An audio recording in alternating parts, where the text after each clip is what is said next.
doing? Hey, doing good. Good afternoon, guys. So I appreciate you joining us for another edition of Discover UC. Why don't you take a minute to introduce yourselves? My name's Alex Townley. I'm from a city called Brighton in England. I study business administration and sports analytics. I think I'm going to look at getting a job here. I want to stay here.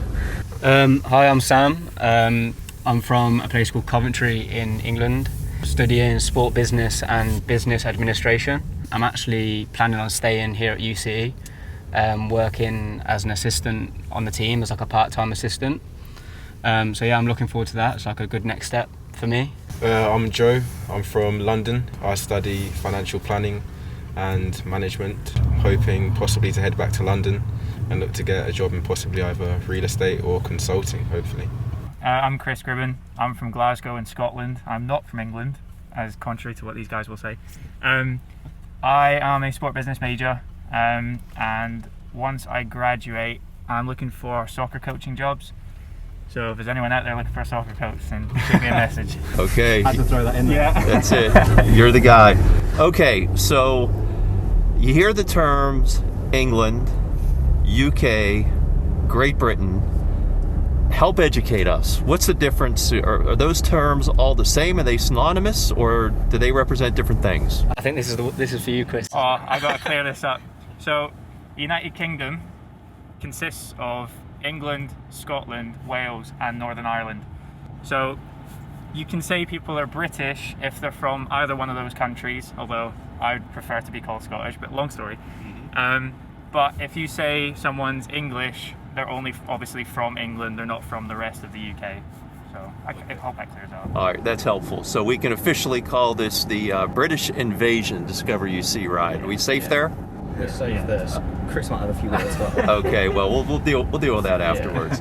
Now, what you all have in common, beside being from the other side of the pond, is you're all members of UC's men's soccer program.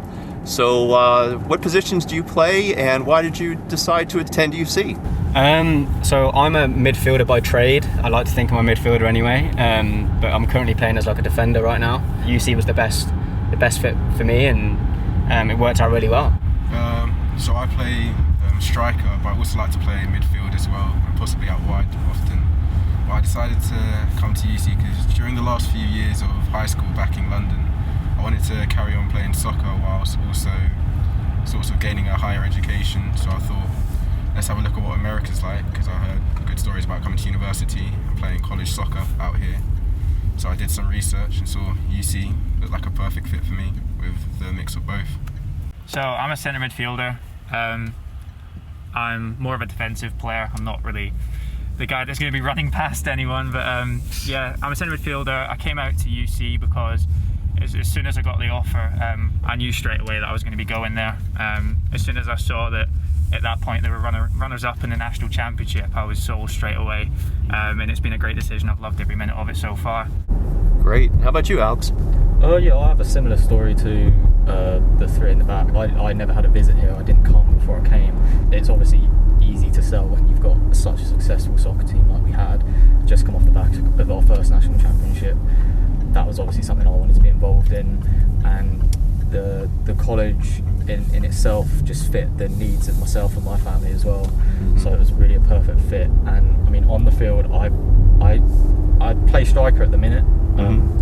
Last season I played mostly as a midfielder or winger.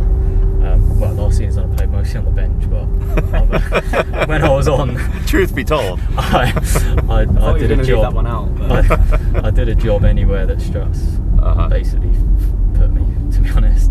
But yeah, that's my story. Okay, good. So three of you, kind of excluding Joe, you are all members of the 2019 National Championship team. So what are some of your favorite memories from that special season?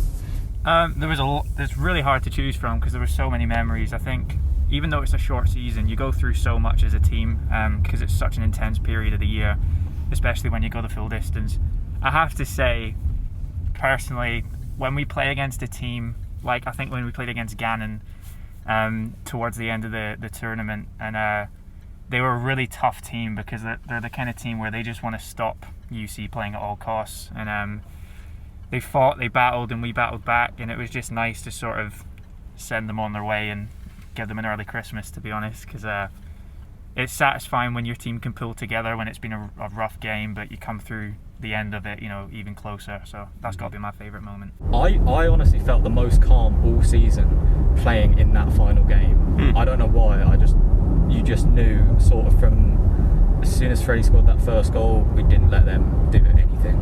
And when Freddie scored that second goal, I mean, you were there and you've seen the footage. Like we've gone crazy. We lost it, and that moment, I think we knew that it was sort of in the bag, and then we just enjoyed it from there on in. Sure, I'm not sure Alvaro would describe it the same way. I think he might have had a couple big saves in there, but point well taken. I think I've locked those out. Sam, let me ask you a question. If you're not having your best effort, who would you rather face on that sideline, Coach Smee or Coach Strats? Well, firstly, I don't think I ever really have a bad game. No, I'm joking. That's what I'm saying, actually. But, get the record clear here. No, I don't think Smee will even hate me for saying this, but Strats is definitely a lot scarier than Smee. As of right now, anyway, he was an assistant before, and he kind of played the role where he was everybody's friend, and he was like the shoulder to cry on, and to lean on a little bit, had a laugh. But so coming into a head coach as well, he's had to change his personality maybe a little bit. But I had Strat since my freshman year, so like he was always in that head coach's role and always had that fear factor.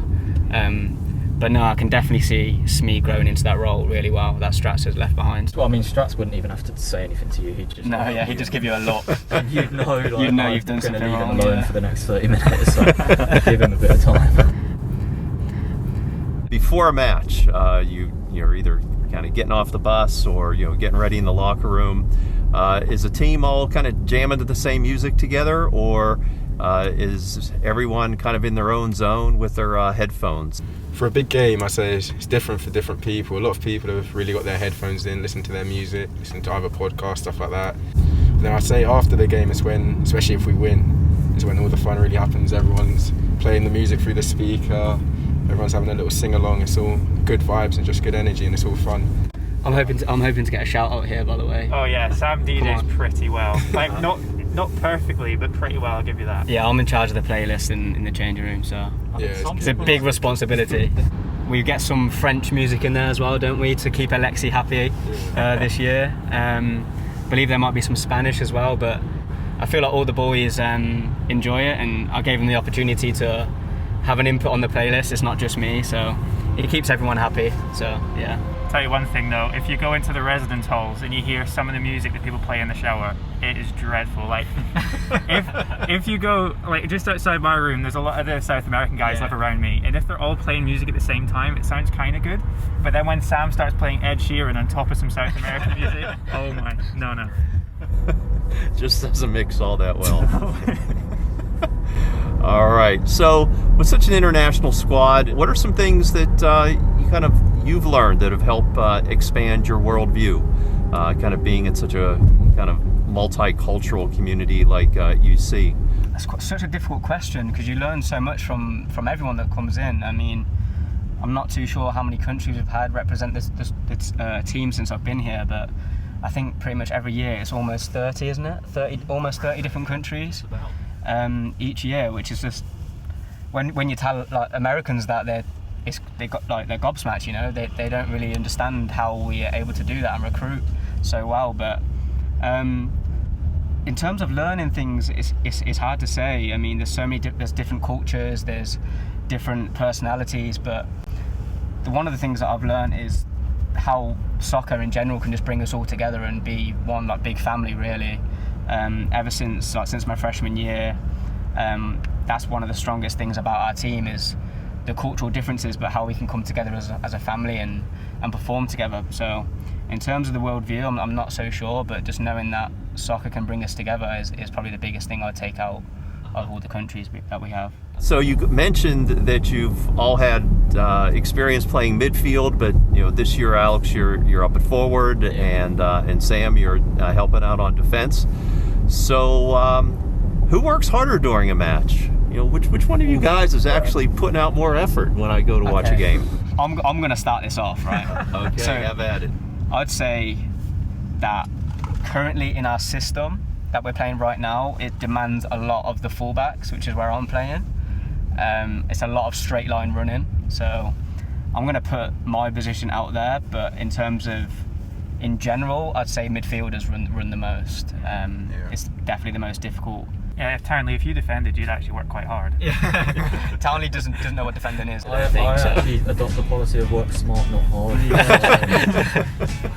Well, thanks, guys. Really appreciate the opportunity to chat with you a little bit. Keep doing great things on the pitch and great jobs in the classroom. We're proud of everything that you and your teammates accomplish, and looking forward to the end of another great season, another great semester. Thank you for having us. All right, absolutely. All right, Perfect. see you guys Thanks very soon. much.